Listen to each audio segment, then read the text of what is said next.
আমার 3টা পাতলা কাপড় আমার আসল বিছানা হবে। ওই অন্ধকার কবর 3.5 হাত মাটির ঘর হবে। ওই কবরে যাওয়ার পরে সাথী নাই, বাতি নাই।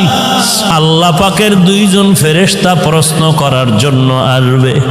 আসার পরে 1 নাম্বার প্রশ্ন, রবের পরিচয় দাও। 2 নাম্বার প্রশ্ন হবে তুমি ধর্মের পরিচয় দাও।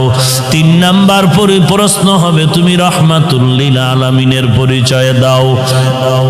যদি আল্লাহর শুকর জবাব দিতে পারি, তাহলে আমি তখন তোমাকে বলতে পারবো আমি আব্দুল কাদের জিলানী ভালো, তুই কুকুর বড় খারাপ। আর যদি এই প্রশ্নের জবাব দিতে না পারি, তখন আমার কবর হয়ে যাবে জাহান্নামের আগুন।